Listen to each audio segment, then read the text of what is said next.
tuduhannya kepada aparat kan. Ingat nggak pada saat dulu dia berkasus di Serang, ya tuduhannya itu juga kan sama. Jadi kalau saya melihat upaya-upaya terdakwa untuk membela diri yang menurut saya juga harusnya nggak begini ya, ya saya udah bisa tebak lah gimana nanti kan kalau terdakwa, karena ini bukan pertama kali ya terjadi kalau dia menuduh aparat seperti itu. Artinya sebagai salah satu orang yang pernah dekat bertahun-tahun dengan Nikita, Kak Fitri melihat bahwa itu strateginya dia ya? Strategi. Tapi bagus ya, ini bagus agar bisa dibuktikan karena dugaan saya apa yang diterima, laporan yang diterima sama tim terdakwa ini dari salah satu oknum, bukan oknum ya, dari salah satu yang terinspirasi juga dari ulah-ulah pemerasan di dunia maya ini. Karena ada satu orang memang sebelum ini tersebar itu dia menawarkan dulu ke saya dengan meminta imbalan ke Dr. Reza gitu. Nah, ternyata setelah saya cross check ke para owner skincare, modusnya memang seperti itu. Nanti beli skincare-nya, terus nanti dia WA, oh muka saya nih breakout nih, nggak cocok nih sama skincare kamu, minta untuk berobat lah, apa kalau nggak mereka dia musbikat. Ya polanya sama sebetulnya, tapi sangat disayangkan kenapa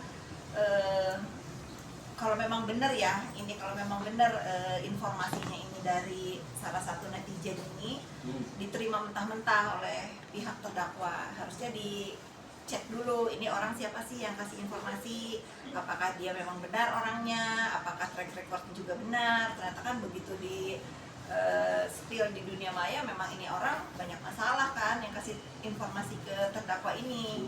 Itu banyak dicari orang juga, katanya sih infonya suka nipu-nipu orang juga. Ya memang mungkin pekerjaan di dunia maya ini macam-macam ya. Salah satunya mungkin dipakai juga untuk yang kasih informasi ke terdakwa ini sebagai pekerjaan.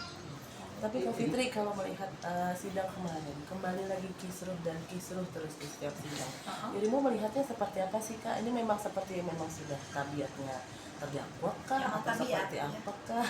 Kalau saya melihatnya emang tabiat dan polanya terdakwa ini ingin diperhatikan ya sama. Jadi sangat disayangkan juga, betul kata Bang Hotman Paris kan, fokus saja kepada materi persidangan gitu, itu benar salahnya. Lalu Bang Hotman juga kan hari ini memberikan statement nih berimbang ya, bagus juga. Kenapa katanya kalau misalnya dia memberikan sejumlah uang untuk menutupi kejahatan katanya kan. Faktanya kan nggak ada yang jahat di sini.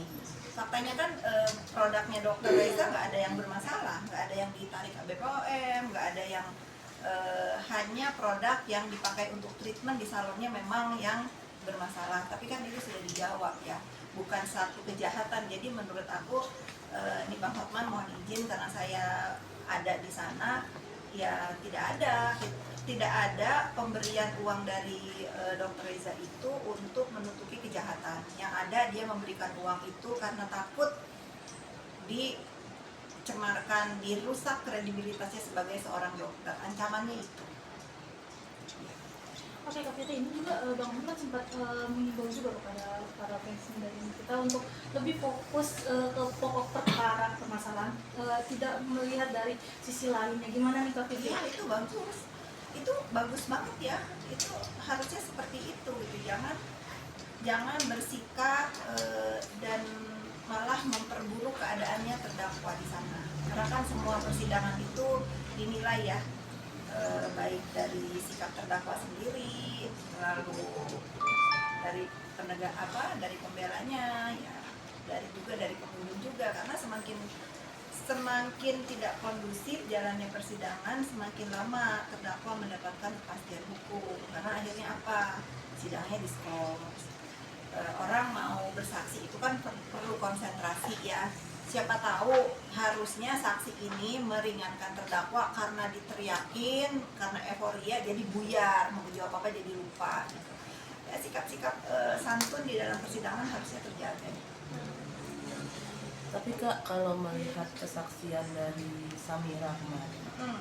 Kak Fitri melihatnya gimana sih? Gitu kan. Belum bisa disimpulkan. Samira ini kan masih harus bersaksi karena kemarin kemarin diskors dan keburu sore gitu ya. Saya juga kebetulan nggak mengikuti, kemarin saya masih liburan di Tulamben. Saya belum bisa melihat kesaksian Samira itu seperti apa. Tapi yang menarik kan pada hari yang sama, pada dia bersaksi juga, BPOM mengeluarkan statement kalau skincare dia itu bermasalah, ya ditarik dari peredaran dengan deskripsinya apa, simpelnya overclaim gitu kan. Ini bagus ya. Saya menilai BPOM ini sangat fair karena sebelumnya pada saat 2 minggu lalu juga kan ada mengeluarkan brand-brand skincare, walaupun itu bukan brandnya Dr. Reza, tetapi itu yang dipermasalahkan oleh terdakwa. Itu fair BPOM. Berarti bisa dibilang dengan adanya sidang ini pergerakan BPOM makin cepat ya Kak, maksudnya? Nah, iya, harusnya BPOM jangan berhenti di sini ya, gitu. Saya juga akhirnya mau nggak mau mengamati ya langkah BPOM ini seperti apa sih. Jangan cuma diumumkan, terus tindak lanjutnya apa nih, gitu ya, harus adil juga ya. Oh, topik ini kan mengenai audio rekaman yang bisa dibilang saat ini sudah beredar di sosial media. Bahkan ada yang merupakan dengan ibu Itu bukan suara ibu saya, itu sudah itu anak itu udah ngancem-ngancem Dokter Reza itu udah dari bulan, sebentar ya saya lihat ya,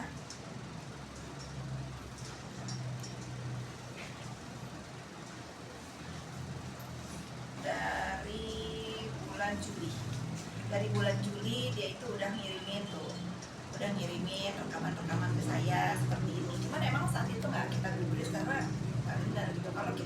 Kalau kita tanggapi, kalau kita ini kan kita memupuk membiarkan kriminal dunia maya ini semakin banyak gitu ya, makanya udah abaikan saja. Nah mungkin itu dia menjual informasinya ke pihak terdakwa, jadi telan bulat-bulat gitu. Saya meyakini itu bukan suara Bu Heni Sagara, jauh. Bahkan entah suara siapa. beberapa pakar hukum juga melihat dari rekaman audio yang sempat tersebar itu bisa jadi bumerang untuk si Iya, kita itu juga. akan menjadi bumerang, bukan bisa jadi sih. Menurut saya akan jadi bumerang karena akhirnya kan pihak yang dirugikan pasti melaporkan ke pihak berwajib juga kalau ini tidak terbukti ya. Dan ini untuk yang memberikan informasi kepada kubu terdakwa harus siap-siap gitu, karena udah membuat onar lagi nih, menciptakan fitnah, menggiring opini sehingga menjadi terganggu jalannya persidangan. Dan saya akan bersaksi kalau ini dibawa ke jalur hukum. Oh, dari tanggapannya Bu Heni sendiri gimana nih Pak? Bu Heni sih udah gimana ya, saya melihat orang-orang yang didoxing, yang dihancurkan bisnisnya ini udah kepada tahap berserah ya, biar tangan Tuhan yang